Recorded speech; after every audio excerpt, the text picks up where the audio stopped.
Welcome to the Widowed Mom Podcast, episode 317, The Pressure to be Productive in Grief. Welcome to the Widowed Mom Podcast, the only podcast that offers a proven process to help you work through your grief, to grow, evolve, and create a future you can truly look forward to. Here's your host, Master Certified Life Coach, Grief Expert, Widow, and Mom, Krista St-Germain. Hey there, welcome to another episode of the podcast. Today we're going to talk about something I see all the time in grief coaching, and that's the pressure to be productive.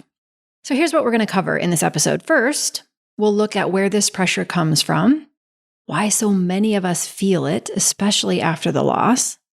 And then I'll help you identify how this narrative might be showing up in your life, even if you don't realize it. And finally, we'll talk about how this pressure affects your grief and what you can do instead. So, if you've been judging yourself for not doing enough or feeling like you have to earn your way through grief by getting things done, this episode is for you. A little update on my life before we jump in. House prep mania continues. Pictures are scheduled for this Friday. I have cleaned all of the windows that I can reach from the inside, which is actually a lot of windows. They mostly open up from the inside and I can reach them on the outside, but there are some that I can't reach, so those will be cleaned later this week. I have been still power washing. The driveway, I learned once you start power washing your driveway, you really are fully committed.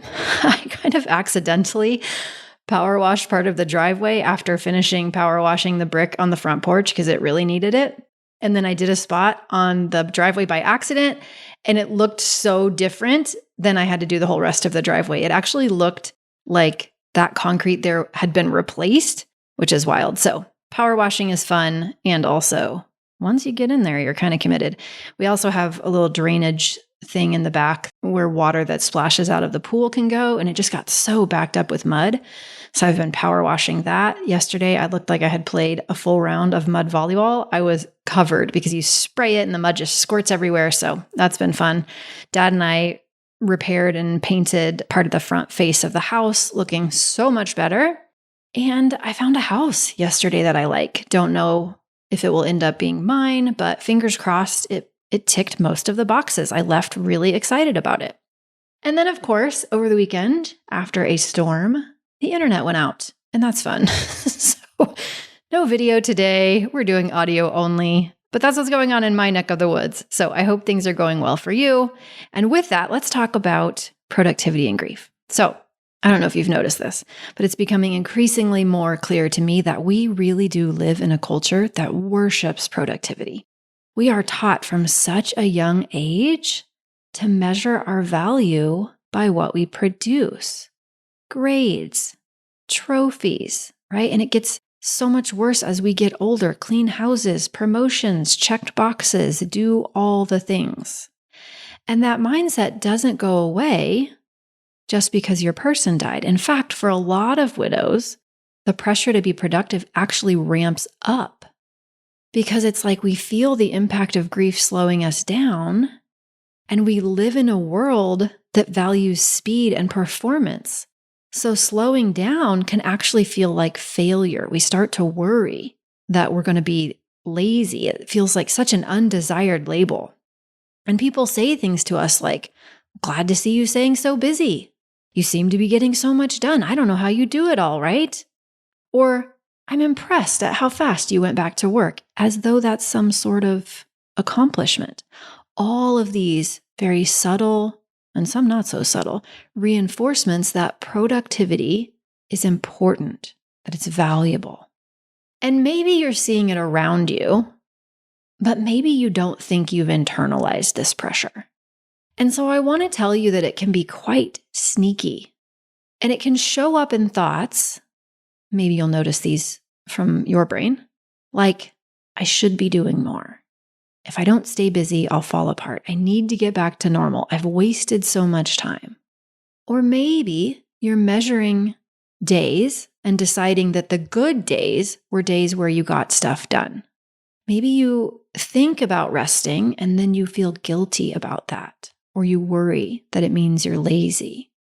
Some of us try to turn our grief into personal development projects, right? It's like we have to do something with our grief and make ourselves better. And therefore, because we did something and made ourselves better, somehow we're more valuable. Or maybe, and I see this in almost every client I've ever worked with, you're telling yourself that you should be further along than where you are. If any of those things sound familiar, that is productivity seeping in to your internal narrative. And you are not alone. I did it too. I still struggle with it. And most of my clients don't realize that it's happening to them. They don't really see it until we start coaching on it. They think they're just being realistic. They think they're just doing what needs to be done. But really, most of us have absorbed a belief system that says my worth is tied to my output. And it's just not true. I really want you to hear me on that. Then think about the impact of this in grief. When we're trying to be productive in grief because we've decided that our value comes from our ability to be productive, it gets in the way of actually processing your grief. When you're constantly doing, there's no space for feeling. When you judge your days by how much you get done, by your output, you're reinforcing the idea that rest or stillness means that you're failing. And when you avoid your pain by staying busy, that pain doesn't go away. It just gets shoved down and it builds up, and eventually it will resurface in surprising ways. So you are not a machine. Grief is not a job. You do not have to earn your way to worthiness. I promise you, your worthiness is fully intact. It cannot be taken away from you. It's just innate. Resting is not lazy. Processing what happened is incredibly important. Processing how you feel about what happened and what continues to be present and alive for you is important. Your to-do list has zero to do with your value. All of these things feel important to me to say because we do live in a culture that says your value is tied to what you produce. A couple of questions I want to leave you with that you can ask yourself. What do you believe about yourself when you're not being productive?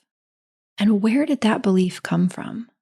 What would it feel like to give yourself permission to rest without guilt? And lastly, what are you afraid will happen if you stop pushing and just let yourself feel? What if you stop pushing and you just notice what's happening in your body?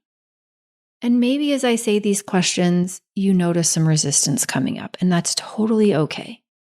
It just means that you're waking up to a story that you've probably been told your whole life, and it feels uncomfortable to question it.